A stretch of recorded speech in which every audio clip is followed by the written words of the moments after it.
నమస్తే welcome to Magna TV నేను Aditya AP deputy CM Pawan కళ్యాణ్కి సంబంధించినటువంటి ఒక న్యూస్ ఇప్పుడు చాలా వైరల్ అవుతుంది. సో ఆయన డిప్యూటీ సీఎంగా అయిన తర్వాత ఫర్ ద ఫస్ట్ టైం వచ్చినటువంటి మూవీ హరిహర వీరమల్లు. ఆ సినిమా కోసం ఆయన దాదాపుగా అంటే సినిమాని షూటింగ్ చేయడం కోసం ఆయన డేట్స్ని అడ్జస్ట్ చేసుకుని ఎట్టకేలకు క్రిష్ జ్యోతి కృష్ణ డైరెక్షన్లో ఈయన హీరోగా, నిధి అగర్వాల్ హీరోయిన్గా చేసినటువంటి ఈ మూవీ విషయంలో కూడా ఆయన షూటింగ్ టైంలోనే డేట్స్ అనేవి చాలా అడ్జస్ట్ చేసుకుంటూ మొత్తానికైతే సినిమాని ప్రేక్షకుల ముందుకు తీసుకొని రావడం జరిగింది. సో సినిమా రిలీజ్ అవ్వక ముందు ఒక 3-4 డేస్ ముందు కూడా AP deputy CM Pawan Kalyan ఎప్పుడు అంటే రాజకీయంగా కానీ పాలనా పరంగా కానీ ప్రజల్లో బిజీగా ఉండే ఆయన ఈ సినిమా ప్రమోషన్స్ కోసం దాదాపు ఒక 2-3 డేస్ అయితే కేటాయించినట్టు మనందరికీ తెలిసిందే. సో ఇటు హైదరాబాద్లో జరిగినటువంటి ప్రీ రిలీజ్ ఈవెంట్ అవ్వచ్చు, వైజాగ్లో జరిగినటువంటి ఈవెంట్స్ అవ్వచ్చు, ఇలా కొన్ని ఈవెంట్స్లో కూడా ఆయన పార్టిసిపేట్ చేయడం జరిగింది.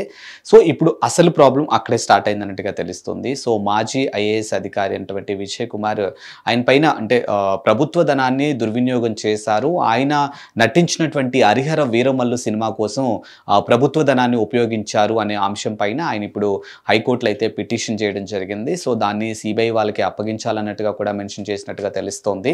సో అదే కోణంలో భాగంగానే ఇప్పుడు హైకోర్టు ఆ పిటిషన్ కూడా తీసుకోవడం జరిగింది. And at the same time ఆ సినిమాలో నటించినటువంటి నిధి అగర్వాల్ కూడా ఒక కార్యక్రమానికి వెళ్తున్నటువంటి తరుణంలో ఆమె కూడా ప్రభుత్వానికి సంబంధించినటువంటి వాహనంలోంచి దిగటం అనే ఒక వీడియో ఏదైతే ఉందో అది కూడా చాలా వైరల్ అయింది. అంటే ముఖ్యంగా ఆమె ఆ సినిమాలో నటించారు కాబట్టి పవన్ కళ్యాణ్ ప్రభుత్వ ధనాన్ని ఆయనతో పాటు ఆ హీరోయిన్కి కూడా అంటే ఆ రకంగా కూడా యూటిలైజ్ చేశారు. అంటే ప్రభుత్వ పరంగా ఉపయోగించాల్సినటువంటి వెహికల్స్ అన్నిటినీ కూడా హరిహర వీరమల్లు ప్రమోషన్స్ కోసం వాడారు అన్నట్టుగా కూడా కొన్ని అంశాలు అయితే బయటకు రావడం జరిగింది. సో ప్రస్తుతానికి అదే అంశం పైన మాజీ ఐఏఎస్ అధికారి అయితే దీని మీద హైకోర్టులో పిటిషన్ వేయడం జరిగింది. సో దీనికి సంబంధించినటువంటి ఇంకా అంటే డీటెయిల్స్ ఒక్కసారి చూసినట్లయితే ఏదైతే ఇప్పుడు ఈ ఇష్యూ ఉందో దీన్ని కంప్లీట్గా సిబిఐకి విచారణ జరిపించాలన్నట్టుగా కూడా ఆయన విజయ్ కుమార్ అయితే పిటిషన్ వేశారని మనకు తెలిసిందే కదా. సో సోమవారం దీనికి సంబంధించినటువంటి విచారణ జరిగినట్టుగా తెలుస్తుంది. సో ఇక విచారణలో చూసుకున్నట్టయితే సిబిఐ ఏసీపీ న్యాయవాదుల పేర్లు కూడా చేర్చాలి అన్నట్టుగా కూడా రిజిస్టర్ని ఆదేశించినట్టుగా కూడా తెలుస్తుంది. అండ్ దీనికి సంబంధించినటువంటి విచారణ అనేది ఒక వారం రోజుల పాటు వాయిదా వేసినట్టుగా కూడా తెలుస్తుంది. అండ్ పిటిషనర్ తరపునటువంటి లాయర్ ఎవరైతే బాలా ప్రతివాదులకు కూడా నోటీసులు ఇవ్వాలి అన్నట్టుగా కోరారు. అయితే ఈ కోర్టు అంటే ఇప్పుడున్నటువంటి సిచ్యువేషన్లో నోటీసులు ఇవ్వలేమన్నట్టుగా కూడా స్పష్టం చేసినట్టుగా తెలుస్తుంది.